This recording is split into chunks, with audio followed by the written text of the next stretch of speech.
নমস্কার বন্ধুরা, আজকের রেসিপি বেসনের লাড্ডু। তবে আজকের এই লাড্ডুটা একটু আলাদাভাবে করে দেখিয়েছি। নর্মালি আমরা যে ধরনের লাড্ডু খাই তার থেকে এর টেক্সচারটাও আলাদা, স্বাদও অন্যরকম। সম্পূর্ণ আমার নিজস্ব রেসিপি। যদি বেসনের লাড্ডুর একটু অন্যভাবে ট্রাই করতে চান তবে আজকের রেসিপিটি আপনাদের জন্য। প্রথমে এর জন্য লাগবে বেসন। আমি এখানে মোট 2.5 কাপ, মানে ওজন হিসেবে বললে 250 গ্রাম ছোলার ডালের বেসন নিয়ে নিচ্ছি। এবার এর মধ্যে দিয়ে দেব 2 চামচ ঘি, আর তার সাথে 2 চামচ একদম ঠান্ডা, মানে ফ্রিজের একদম ঠান্ডা দুধ। এই ঘি আর দুধ, এই দুটো জিনিস দিয়ে আমরা বেসনটাকে খুব ভালো করে মাখিয়ে নেব।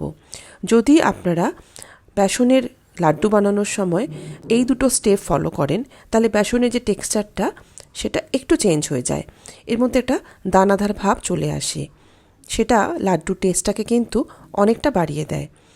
দুটো হাতের মাঝখানে বেসনটাকে নিয়ে এইভাবে মাখাতে থাকছি ঘিয়ের সাথে।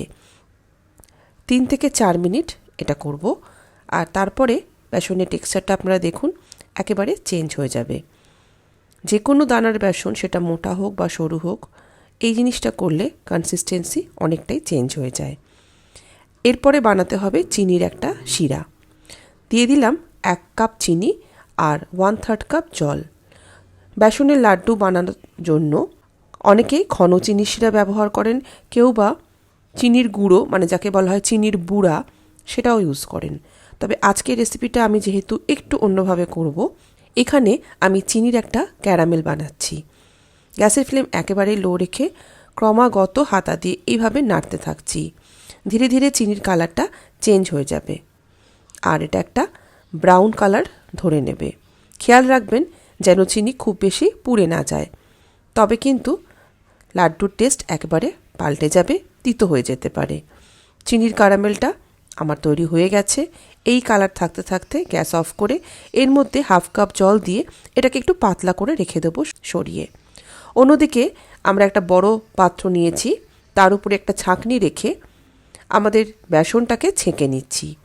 তাতে যেটা হবে, বেসনের মধ্যে ছোট ছোট দলা বা দানা যদি থাকে সেগুলো ছাঁকা পড়ে যাবে। আর বেসনের ফাইনাল টেক্সচারটা কীরকম হবে দেখিয়ে দিই। দেখুন, এতটা দলা কিন্তু আমাদের ছিল, যেটা লাড্ডু বানানোর সময় আমরা ইউজ করব না। আর ফাইনাল বেসনটা এতটা মিহি তৈরি হয়েছে। এবার একটা মোটা তলাওয়ালা কড়াই নিয়ে তার মধ্যে দিয়ে দিচ্ছি ঘি 1/2 কাপ। 250 গ্রাম বেসনের জন্য 1/2 কাপ ঘি এনাফ। বেসনটাকে ঘিয়ের মধ্যে ভেজে নিতে হবে। গ্যাসের ফ্লেম বরাবরই আমাদেরকে লোতে রাখতে হবে, আর কন্টিনিউয়াসলি স্প্যাচুলা দিয়ে নাড়তে থাকতে হবে, যাতে বেসন কোনো একটা জায়গাতে বেশি হিট পেয়ে পুড়ে না যায়।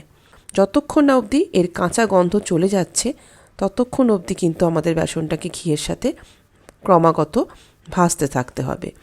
ধীরে ধীরে দেখুন, আমি পরপর দেখাচ্ছি, বেসনটা পাতলা হতে থাকছে এবং এর গা থেকে ক্রমাগত ঘি ছাড়তে থাকছে। আমি স্প্যাচুলাটাকে ক্রমাগত কিন্তু নাড়ছি। এইভাবে ঘুরিয়ে ঘুরিয়ে স্প্যাচুলা নাড়তে থাকবেন। ধীরে ধীরে বেসনের কনসিস্টেন্সিটা চেঞ্জ হয়ে পাতলা হতে থাকবে। যদি কনভেনশনাল বেসনের লাড্ডু বানাতে চান তবে এই অবস্থাতেই আপনারা বেসনটাকে শিফট করে নেবেন পাত্রে। তবে আমার আজকের যে লাড্ডু সেটা একটু কড়া পাকের, তো সেই জন্য বেসনের কালারটাকে আমি এরকম ব্রাউন অবধি করে নিয়েছি। বেসনের কালার যখন এরকম ব্রাউন হয়ে যাবে তখন আমরা এর মধ্যে মিশিয়ে দেব আমাদের সেকেন্ড উপকরণ, আর সেটা হচ্ছে মাওয়া।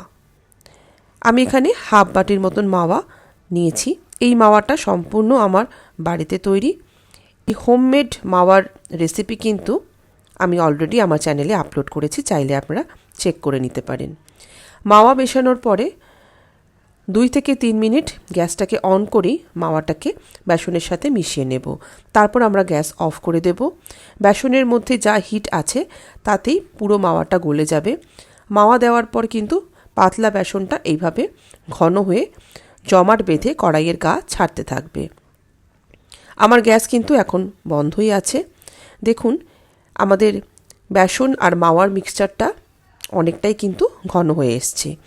এবার আমরা যে চিনির ক্যারামেলটাকে বানিয়ে রেখেছিলাম সেটাকে দিয়ে দেব। আমি মোট 1 কাপ চিনির ক্যারামেল বানিয়েছিলাম, তার কিন্তু সবটা আমাকে দিতে হয়নি, অর্ধেকটা ব্যবহার করেছি। আমার 250 গ্রাম বেসনের জন্য মোট হাফ কাপ চিনি এনাফ। তো সেজন্য আপনারা চিনির ক্যারামেলটা যখন বানাবেন তো হাফ কাপ চিনিরই তৈরি করবেন। চিনির ক্যারামেল দেওয়ার পরে গ্যাসটাকে 2 থেকে 3 মিনিটের জন্য অন করব। তাতে যেটা হবে, চিনির ক্যারামেলটা আরও একটু ঘন হতে থাকবে আর বেসনের যে কনসিস্টেন্সিটা সেটাও চেঞ্জ হয়ে আস্তে আস্তে আবারও শক্ত হতে থাকবে। দেখুন, বেসনের কনসিস্টেন্সিটা কিন্তু আমাদের আরও অনেকটাই ঘন হয়ে গেছে।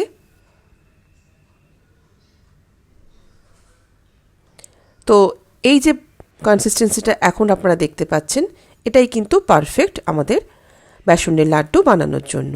তো আমি গ্যাসটাকে অফ করে দিচ্ছি আর সঙ্গে সঙ্গে এটাকে একটা থালার মধ্যে শিফট করে নেব। গরম কড়াইতে থাকলে কিন্তু বেসন পুড়ে যেতে পারে। থালাটা আগে থেকেই একটু ঘি লাগিয়ে রেখেছিলাম। এবার সম্পূর্ণ বেসনের এই মিক্সচারটাকে থালার মধ্যে শিফট করে একটু ছড়িয়ে দিচ্ছি যাতে এটা ঠান্ডা হয়ে যায়। এই অবস্থায় আমরা এখন লাড্ডু বানাতে পারবো না, কারণ বেসনটা খুবই গরম। তো ঠান্ডা হওয়া অবধি আমাদেরকে ওয়েট করতে হবে। লাড্ডুটাকে একটু ডেকোরেট করার জন্য উপর থেকে কিছুটা পেস্তা আর কাঠবাদাম কুচি ছড়িয়ে দিচ্ছি। ডেকোরেশনটা সম্পূর্ণ আপনাদের উপরে, আপনারা যেভাবে চান সেভাবেই ডেকোরেট করতে পারেন। তো একটু চেপে দিচ্ছি স্প্যাচুলা দিয়ে যাতে এটা পুরো সেট হয়ে যায়। ফিরে এলাম প্রায় 1 ঘন্টা পরে। এখানে আমি উপরে একটু সিলভার বার্ক লাগিয়েছিলাম, এটা সম্পূর্ণ ডেকোরেশনের জন্য। আর এগুলোকে চৌকোনো করে পিস করে কেটে নিয়েছি। আপনারা চাইলে এই অবস্থাতেও কিন্তু এটিকে এনজয় করতে পারেন। আমি এগুলোকে একটু গোল পাকিয়ে লাড্ডুর শেপ দিয়ে নেব। এইভাবে চৌকোনো করে কেটে রাখার ফলে আগে থাকতে প্রত্যেকটা লাড্ডু আমার একই সাইজে তৈরি হবে। এই লাড্ডুগুলো নর্মাল যে বেসনের লাড্ডু আমরা খেয়ে থাকি তার থেকে কিন্তু অনেকটাই নরম পাকের লাড্ডু। যদি একটু অন্য স্বাদের লাড্ডু আপনারা ট্রাই করতে চান, তবে আজকের লাড্ডুটা আশা করছি আপনাদের ভালো লাগবে। এইভাবে এই লাড্ডু বানিয়ে একটা এয়ারটাইট বক্সে রেখে দিচ্ছি। এটাকে কিন্তু প্রায় 1 মাস অবধি আমরা খেতে পারি। তো হয়ে গেল আমাদের আজকের একটু অন্য স্বাদের বেসনের লাড্ডু। ভেঙেও দেখাচ্ছি এই টেক্সচারটা কতটা নরম। যদি ভিডিওটি ভালো লেগে থাকে তাহলে অবশ্যই এটিকে লাইক, কমেন্ট আর শেয়ার করবেন।